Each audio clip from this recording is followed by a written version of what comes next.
लख मुबारक मोमिनो आदो खुदा मेहमान रहमतन जो सो खजानो आथियो रमजान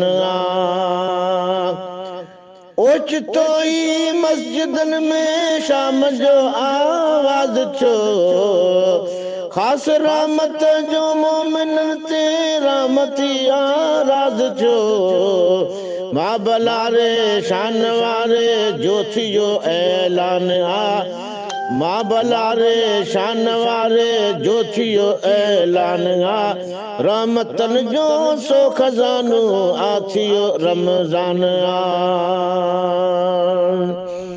मस्जिदन में अज मज़ाका इमदणी कादिर कजा सब तरावीह जी लहे ढोली अचे हाज़िर थी जा छो ख़त्म पूरो थिए पढ़ जे जिते क़ुरान छो ख़त्म पूरो थिए पढ़ जे जिते क़ुरान रहमतन जो सो खजानो आथियो रमजान तात लावत तात तन में रोज जब मोमिन रखन शौक सा खोले खड़ी से था उठी मुसहफ पढ़न खुश खुदा खालिक थियो रहमत धनी रहमान खुश खुदा खालिक थियो रहमत धनी रहमान रहमतन जो सो खजानो आथियो रमजान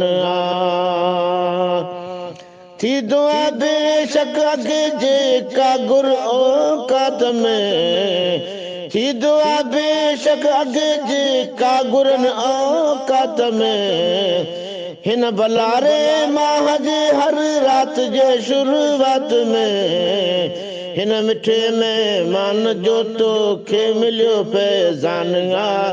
हिन मिठे में मान जो तो खे मिलियो फैज़ान रहमतन जो सो खजानो आथियो रमजान फरहतू खुद बारक्यू हिन महीने में खुदा वक्त खोलण जे मिले हिक बील काठी दे अदा कैद में कादर विदुआ शूमती शैतान कैद में कादर विदुआ से शूमती शैतान रहमतन जो सो खजानो आथियो रमजान रिज़्क़ मोमिन जो वधे आहे कसम रमजान में थी पवे बरकत घणी ॾिस आशिकन ईमान में छोटकारे जो थियो रोज़ो वॾो सामान रहमतन जो सो खजानो आथियो रमजान लख मुबारक मोमिनो आंदो खुदा मेहमान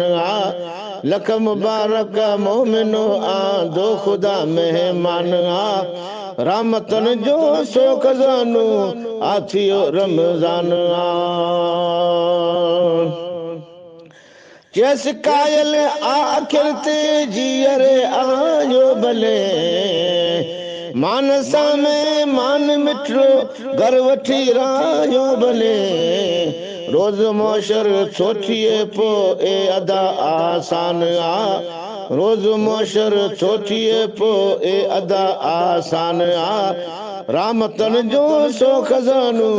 आथियो रमजान